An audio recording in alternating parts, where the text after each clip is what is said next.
Hello friends, I saw a video today of a Caucasian lady who made a video on anti-black racism in China that is growing recently because of this coronavirus. And I also saw a video of so many Africans that were evicted from their apartment, from their hotels. Their passport and their document were confiscated. Some of them were even deported.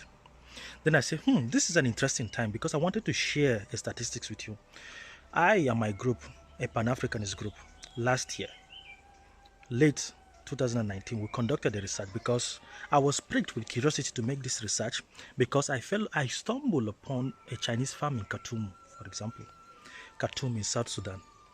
A Chinese man occupying thousands of hectares of land in Khartoum and is farming vegetable and exporting it back to China.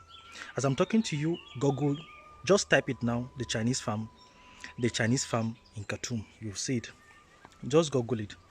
So before I do that, let me just give you a few statistics, okay? Let me just explain to you why the Chinese people are trooping in Africa and occupying land right now.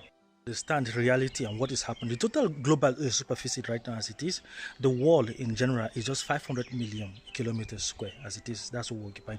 And Africa is 30 million. Africa as a continent in general, and with a population of 1.250 billion people in Africa.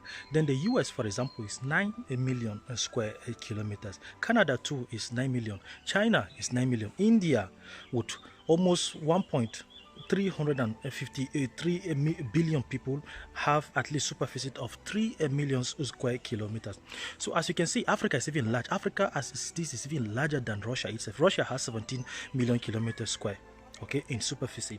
So think about all these things. Now look at all the land apportioned to different parts of the world. Africa alone has 60% of the world most arable land.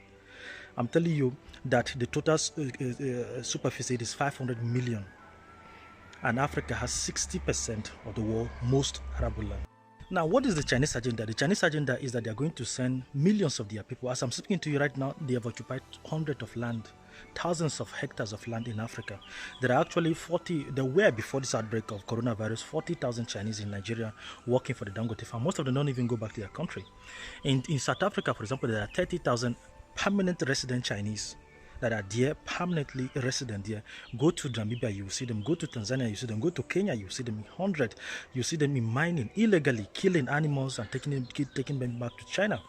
So what is the Chinese agenda? The agenda is that their population is growing and they are going to send in more millions of their people in Africa to occupy land, dominate Africa both economically, okay? While our people are busy doing their politics, China is taking over our land. This thing, I'm very concerned about this because no African can even occupy an apartment, buy or sell an apartment. You don't even have permanent residence in China.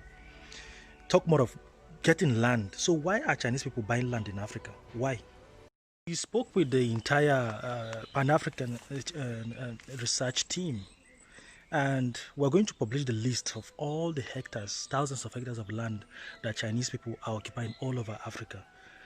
As I'm talking to you right now, one of our contacts is sending information about the Chinese poultry farm in Ogun State in Nigeria. Okay, another one again is occupying at least 58,000 hectares of land in Namibia. They are farming there, sending it back to China, sending it back to feed their people. But an African cannot even occupy a single, just ordinary apartment in China. We cannot even occupy. So what is the purpose of doing this video? We want to share this as far as we can to sensitize our people. And we're going to publicize all these things. We're going to publish all the land, hectares of land that they're occupying. We're going to mount pressure on the AU and all the African leaders through our activism. We'll mount pressure on them to start watching closely these Chinese people. They are not bringing anything. They are only profiting from Africa. And then they abuse our people. You can see some of them open restaurants. They abuse our people. You can see how they are abusing us in their own land. But we welcome them as royalties in Africa. So this thing of, anti-black racism must stop. If we are not welcoming their land, then they should not be welcome in Africa. Everything, respect, we must respect each other. This is the objective of this video. So I'm counting on you to share this video far and wide. We're going to get relevant authority. We are already organizing our members all over. We're going to publicize all the thousands of hectares of land they are occupying in Africa and pressure every single government. They must check them. And right now, I'm calling upon the governor of Ogun State. That Chinese poultry farm, you must check these people. You have to check them. They are now farming poultry. They are even farming sorghums. I saw it. Some of them are even farming watermelon and sending it back to China. Some of them even have fish ponds there. But in our own land, we welcome them as residents, but they hate us in their own land. Why is that?